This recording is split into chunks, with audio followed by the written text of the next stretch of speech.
should an OFW buy a condo to start an Airbnb business? So we will discuss this today because I wanted to help everyone and to give clearance sa mga Pilipino kung kailangan nyo ba talagang bumili ng bahay or mag-rent. Because a lot of us think that owning a house is a passive income. So now we will just tackle based on my experience and what I have learned from the people that I have watched, financial investor, what do they advise and how they view this. So I will share it with you to see and for you to be aware as well kung ano ba talaga ang binibigay ng isang unit kapag nag-decide kayong I will own the unit or I will rent the unit as an Airbnb business, because may mga process na mas makakasave kayo, may mga reason din kung bakit kailangan yung kumuha ng sariling unit. So every time na may nagtatanong sa akin, ito ang isang malaking question: total price ng unit. Pag nalaman mong 4 million, 6 million, 10 million, matatakot ka, di ba? Hindi mo ganun titignan ang isang investment. When I got my first house and lot, I wasn't thinking what I will do with that house. Kung papaupahan ko siya, kasi hindi ko naman alam kung anong Airbnb before. Pero ang nasa utak ko nun is bumili ng bahay para sa magulang ko kasi nangungupahan kami sa matagal na panahon. Wala kami talagang sariling bahay. So we want to have something stable. We got that house. Na-foresee ko na this will be our investment for my parents and will be my house if ever in time na tumanda ako, yun ay magiging bahay ko talaga. And importante din yung timing, guys. So kung bata pa kayo, 27, 32, importante na maisip nyo to ng mas maaga. When I got the house, I was very young. Gusto ko na kumuha ng bahay. Pero ang malaking push talaga is gusto kong mabigyan ng bahay ang mga magulang ko. Tapos ako din as well. So the reason of me getting a house is an investment. Plainly, no business attachment because I don't know anything about business at that time yet. So, gaano ka-importante ito when you are choosing if you will be owning or renting?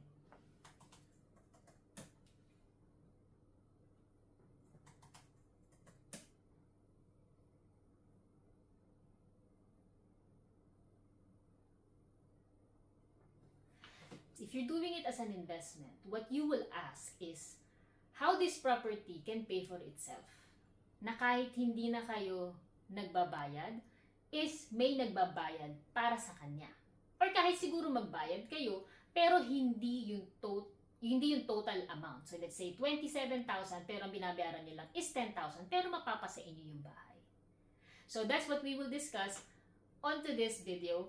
Sa mga OFW na kumukuha ng condo sa ibang bansa, nasa abroad kayo, Dubai, ang una yung tinatanong sa mga agent is magkano ang total contract price. This is a lesson that I will give you na ganito na kasi ako mag-isip noon pa. And I will share it with you how you will view it as an investor and as a person that's taking an actual unit.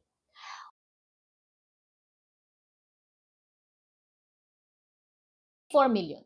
Siyempre, wala naman tayong 4 million in cash right away na maibibigay. Diba? So, nakakatakot siya kapag narinig mo siya, 4 million, 6 million. The better question that you would have to ask, how am I going to acquire this property? Magkano ang monthly obligation ba ng unit? That's the first question that you would have to know. Kasi makikita mo kung kaya ba ng sahod mo na bayaran yung actual unit. Then, because you're not handing over 4 million cash in hand. May deposit, may refinancing na tinatawag, yung iba pag-ibig, banking refinancing. So, totally, the 4 million is not in hand that you would have to pay. And eventually, once the unit has been turned over, you are able to rent it. Rental income of that unit becomes the part of your actual cash flow. And that's completely a different way of looking at it. Let's make this very simple. Let's say you bought a condo for 4 million. So don't be scared kasi narinig mo yung 4 million. Nabayaran mo yung deposit, nabayaran mo yung amortization bago ka lumipat. The question that you need to ask, magkano kaya yung pwedeng kitain ng unit? How much will be my monthly cost? Magkano yung pera na kailangan kong ilabas bago siya kumita kahit paano? So, imagine, kumuha kayo ng condo. The condo has a 300,000 deposit. Okay, guys? 300,000 deposit. Then, nagpromise ang condo developer that 10% deposit, turnover unit ready.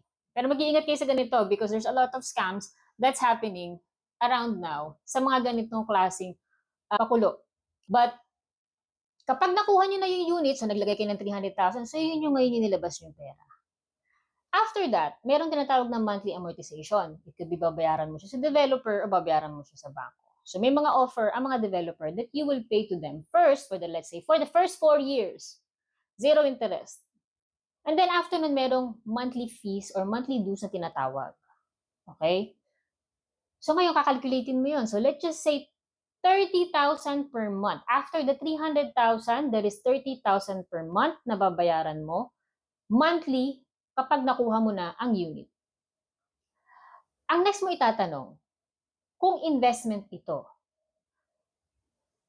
magkano ang pwedeng kitain ng unit realistically dun sa location niya? So, let's say, dun sa area na yun, napapaupahan pala siya ng 20,000. 25,000 kung maganda ang furniture, kung maganda ang area, kung makaka-attract kayo ng expats. Does the actual condo developer allow subleasing or yung short-term rental? Kasi iba-iba ang condo rental rules. So, kung i-allow nila ang actual short-term rental, magkano yung pwedeng kitain ng unit na yon on the span of 1 year? Or per month, let's just say. Kung mas bet nyo yung long-term para wala kayong masyadong iniisip, pwede nyo siyang paupahan. So, let's say may kumuha ng 20,000. Pero iisipin nyo na 20,000 may nagbabayad part of that rent, meaning to say, you already have 20,000 cash flow. Negative kayo siguro ng 10,000, pero yun lang yung ikino-contribute nyo para makuha nyo yung actual unit. So for me, based on my experience, for me, that's still an actual benefit. Kasi the fact na nakakasave kayo ng 20,000 at 10,000 lang yung inilalabas ko, pero let's say after 2 years, 3 years, nag-boom yung location and I want to sell out the actual unit, then I have been profited already from that unit nang hindi malaki yung inilalabas kong pera. Gets? Kapag tumanda ako, nakikita ko yung unit na yun, na doon ako titira, doon ako tatanda. Gets? So, dapat hindi natin tignan the thought na magkano yung total contract price, 4 million, ay nakakatakot, hindi ko nakukunin. If you wanted to start an investment right now, you have to think first, paano nyo siya i-acquire. You have to see paanong investment yung tinitignan nyo para sa kanya. Would be an investment for yourself when you retire or just an investment to earn an extra cash flow.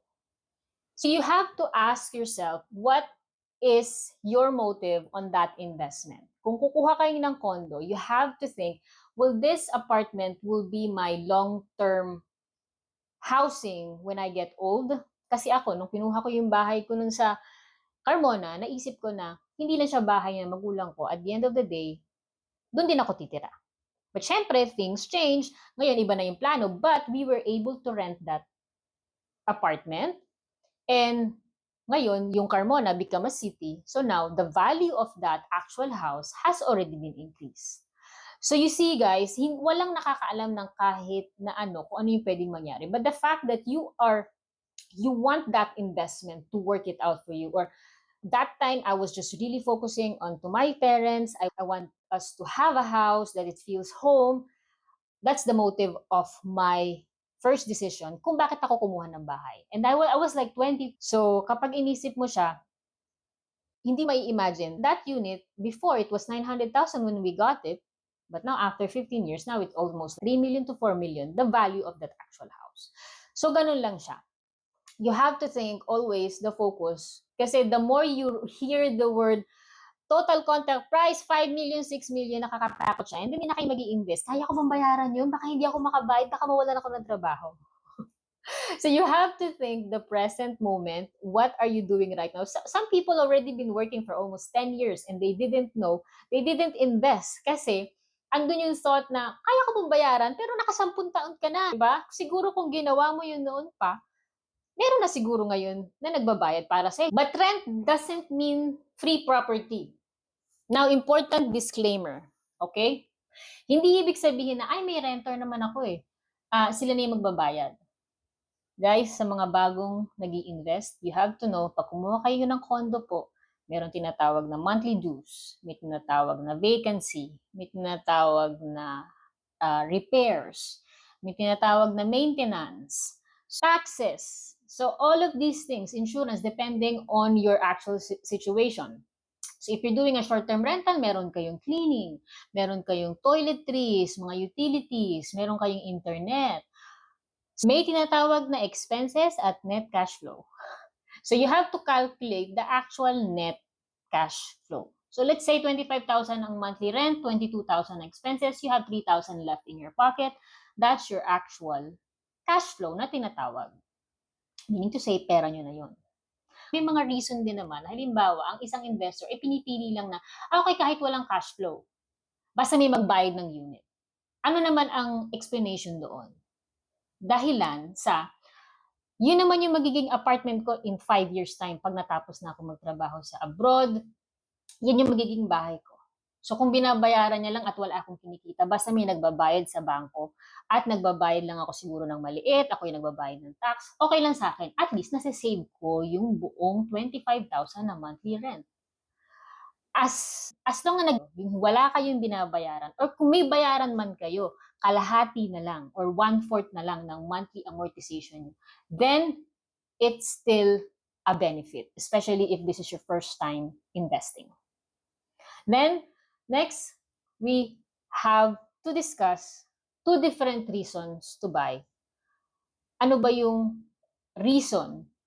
And that depends on every investor. So, kung first time kayo, siguro, kasi gusto namin kumuha ng sarili namin, investment. So, other people naman is parang, I just want to roll out my money. Tulad ng mga Chinese, they will buy 3 to 5 units ng isang condo. Kasi after few years, kapag tumaas na ang value, ibebenta na nila. Yun yung pagkakaiba nun. Ngayon, this is where it gets interesting. So, if you're buying it as an investment, your main goal is cash flow, appreciation, value, or both. Then you need to be very strict with your numbers. Does it make sense? Yung numbers na kinikita ng actual unit, tama ba yung location? Meron ba akong guest na nakukuha? Kumikita ba siya every month? Magkano yung negative ko? Most people, they calculate this on an annual basis. Kasi most investment naman, kapag nilagay mo yung pera mo sa bangko, ang interest na kinikita ng pera mo sa bangko is magkano? Super baba. So if you're gaining 10% of your total amount that you have put into this investment, that's already a win-win to other people. Now, the second type of person is this. You're buying this as a future home, which is what I have explained earlier. Yung first investment ko was my house. Maybe ngayon nasa abroad ka, hindi mo alam kung ano ba yung plano mo.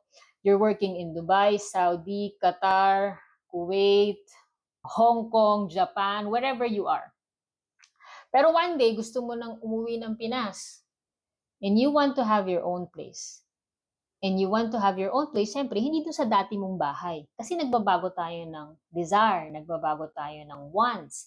Like before ako, I went on the city. Gusto ko na malapit ako lagi sa nature, sa beach. So, you have to see and foresee yourself, or how do you want to live your life kapag nag-retire na kayo. So, 2 types of investor, your reasons depends on who you are as a person. So, you have to ask that to yourself. Your future home changes the whole equation. So if that's your situation, property can be very different in a way. Depende dun sa goals nyo. So habang OFW ka, you may choose to rent it out, yung actual unit. Total, wala ka pa naman dun. So ngayon, at least, kahit pa paano, natututo ka na, ito pala yung tinatawag nilang cash flow. Nagiging investor ka na ngayon. Kahit pa paano, natututunan mo na kung ano ba yung sinatawag nilang investor investment. So, then eventually, when the time comes, you want to go home, then you already have a place, meron ka ng bahay. Tulad ako, ngayon, most billionaires invest on real estate kasi maganda talaga siyang klase ng investment. Lumalaki siya unconsciously, hindi nyo namamalayan na, yun na pala yung value nun. Basta kailangan lang, namimili kayo ng magandang location. Carmona was actually few hours drive from Manila. And that's the one of the reason why we took it. Kasi nagkatrabaho ko nun sa Manila, sa Mega Mall, fast forward, I'm thankful that I made that decision. Kasi ngayon, city na siya. Okay, so you still have time and you still have chance for those people who are watching me. You have time to think, kukuha ko ng investment this year, ano ba yung goal ko? Will this be an actual investment? Will this be an actual future home for myself and for my family? But you have to be very careful for any condo offer abroad. I am telling this because I have been through a lot for my first unit na binili ko sa Pilipinas. And I'll discuss that later on our next video. How do you avoid and how do you solve stress when it comes to rental or real estate na tinatawag? Lupa, bahay, kahit na ano, may government body na pwede nating tawagan, i-email na pwedeng mag-solve ng problema. Maybe a lot of Filipino doesn't know anything about this, so I will share and I will do a really proper video about it. So, every person has a different goal and every goal matters. Now next, condo versus Airbnb. Kasi akala ng iba, kailangan yung bumili ng condo to start an Airbnb. That's where the word arbitrage comes in. Airbnb arbitrage means you are just renting an apartment and then you're running it on Airbnb. So let's dive in. So if you don't have enough capital to buy a property, you can potentially look for rental-based business. First, you rent a property. You find an owner that will allow subleasing on their unit. Second, you find if that condo allows the actual model of Airbnb. You rent the apartment, normally they will ask 2 months advance, 1 month deposit. What good thing about here is because hindi ka nagagasto sa mga gamit, sa mga furniture, hindi mo gusto yung table, hindi mo gusto yung sofa, kailangan mo lagyan ng lights. So you just have to improve from what it is that you have taken. Kasi lower initial capital siya. So hindi nyo kailangan maglabas ng napakalaking pera. Kailangan nyo lang ng strategy and system. Malaman yung system. Airbnb is an actual system that people has been doing this for such a long time. So I have been doing this for almost 10 years. I've known the actual system for a long time bago ko siya ginawa in Dubai. So, the ability to test the market, those are the benefit as well kasi hindi kayo naglalabas ng napakalaking pera. You don't have to shell out 300,000 deposit. Tignan nyo lang kung ano yung pwedeng gawin doon sa unit. Bila kayo ng bedsheets na maayos, mag-aayos kayo ng TV, lalagyan nyo ng Netflix, pagagandahin nyo. That's like nothing. That's the difference of buying and renting. Huwag kayong mawala ng pag-asa kung OFW kayo and madami kayong pasan nyo ang daigdig, and you want to start this business, you don't have to buy a unit. You can rent a unit. See it before 2027 because time is running. The more you wait, the more time you waste. Kasi hindi nyo naman alam, malay nyo, di ba? Mag-boom yung negosyo na yon, mag-boom yung idea na yon. And anything, it could not be an Airbnb, any investment or any desire that you do have, do it if you have capacity to do it. At least you don't waste your time in this life. Hindi nyo siya malalaman, guys, hanggat hindi nyo siya tinatry. Okay? So what I would do now as an OFW, if I'm an OFW, here's what I would do. I would ask myself these questions. Ready? Pen and paper, write it down. What am I actually trying to build? Minsan kailangan natin magkaroon ng mga analyzation sa buhay, sa sarili natin, so we can know ano ba yung focus natin. Ano ba yung gusto nating gawin? So kung wala pa kayong investment, you have to ask, what am I trying to build? Are you trying to build an actual home for yourself? Are you trying to build a future investment for your family? So don't just buy because it's a condo kasi siya may condo. I want to have a condo, thing. Don't think it that way. Ask certain questions sa buhay nyo at sa sarili nyo din kung ano ba yung purpose, kung bakit nyo siya kukunin. Okay? If you are, then ano din naman yung if you just wanted to try something out, I would rather not to buy anything right now if Airbnb lang naman yung gusto mong itry. Kasi Airbnb can literally be try on a different types of property, even hindi condo, kahit bahay, kahit warehouse, anything that you can think of, tent, anything. So, I would not invest my money, huge capital, para bumili ng bahay just to start an Airbnb. You have to know the system kung paano gumagana ang Airbnb, and then you just continue to that process and see for yourself, at least hindi ganun kalaki mawawala sa inyo if ever that didn't work, if it's not really your line, but at least you're trying. So, 5 questions before you put your hard-earned money as OFW. Ask these 5 questions. Number 1, what is my purpose? Is it an investment or a future home? So there were 2 things, investment or a future home. Get? Number 2, how much is my monthly obligation? So, not just the total contract price. Magkano yung ilalabas nyo per month? Kasi kapag katapos yung magbigay ng deposit, guys, magbabayad kayo ng monthly payment. Kaya ba siyang bayaran ng salary nyo ngayon? Okay? Yung tinatawag na monthly amortization. So, number 3, how much can this property realistically generate? So, magkano yung pwedeng kitain ng actual unit? So, not the best case scenario. So, not the best case scenario, just realistic number. Minsan kasi may mga taong napaka-super high, tipong gusto lahat profit. Kapag mag-i-invest kayo, guys, hindi nyo pwedeng tignan na lahat profit. Okay? So, kailangan tignan nyo na ano lang yung realistic number. So, if the unit can make 25,000 or 20,000 and your monthly amortization is 35,000, kailangan nyo mag-shell out pa ng 10,000. And kung ang purpose nyo naman is future home investment nyo siya, go for it kasi 10,000 lang yung inilalabas nyo at napapaupahan nyo siya at wala naman kayo doon, then that's a benefit. For me, I don't know for you, but if that realistically on that location, yun lang yung kitain as a monthly term dun sa apartment nyo, hindi kayo pwede maglagay ng super taas na presyo kasi marami kayong competitor. So you have to take that into account as well. Okay? Then number 4, what are all my expenses? Yun yung mga expenses ng repairs, taxes, insurance of the house. So you have to take that into account na kaya nyo siyang bayaran once you get the actual unit. Then number 5, what happens if the property doesn't earn 3 to 6 months? This question is determining your capability of making payments. Kasi mahirap kapag hindi kayo nakabayad, may mga late fee na tinatawag. You can either ask them to delay your payment, but may mga late fee.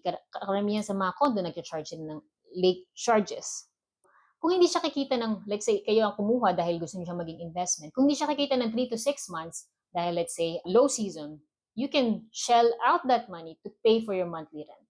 So as long you can say, it's okay, I can pay the monthly rent kahit na walang umupa dun sa bahay, kahit na bakante siya, then that's all good. Okay? So, yeah. So the question is, can I still survive with the payments na kayo ang gagawa? Because that's where you protect yourself. Hindi kayo bibili ng isang something because na-excite lang kayo dun sa investment na tinatawag. Ay, kaibigan ko bumili ng condo, gusto ko rin bumili ng condo sa Makati. So guys, your responsibility based on the decisions that you make for your life. So kailangan, isahin nyo siya bago kayo gumawa ng decision, especially when you're shoving out a huge cash na pinaghirapan nyo. Ako, bago ako bumili ng isang item, I check the reviews, importantly. So, ganun din kayo, guys. Kapag kukuha kayo ng condo, huwag kayong kuha basta-basta dahil meron kayong kaibigan na, okay, agent, nagbigay, ganito, ganyan. Check the reviews on Google. Kasi makikita niyo yung mga past clients nila dun sa Google about the reviews of that developer. So you have to be mindful You have to be selective and you have to be ready para hindi ganun kalaki ang mawala or hindi rin ganun yung stress na maidulot sa inyo. Especially for OFW is having a hard time kapag may mga ganitong klaseng issue, delayed unit, kasi hindi kayo basta-basta makakauwi ng Pinas. And mahirap siya. Okay, so thank you so much. And I hope this video helps everyone to realize and understand kung paano ba, ano ba yung dapat nyong itanong sa sarili niyo bago kayo kumuha ng isang condo. Will be an investment or a future house. So next time you see a condo with tag price of 4 million, 5 million, 6 million, don't immediately say, hindi ko kaya yan. That's a negative mindset of a Filipino. Pause, ask, so how an investor think, how this property going to work for me financially? What is the value of this unit in the long run? Because the goal isn't simply to own an expensive property, guys. The goal is to own an asset that will make sense to your financial situation as well for your future. Gets? So whether you're buying a condo or starting a business, whether you're starting an Airbnb business, the right answer depends on your numbers, your risk, and your actual goal. And if you want me to teach how I analyze a property, if I would take them or not, subscribe to this channel because that's what we'll break down onto the next videos. And please click and thumbs up if this video you find it valuable para marami ring makakita, makadiscover na ganito yung proseso para hindi sila masadlak sa mga bayarin na hindi naman nararapat pa. Because if we're earning hard this money, so we need to choose the right people whom we are giving this. Okay? Thank you so much for joining me into this video and see you on the next one. Bye!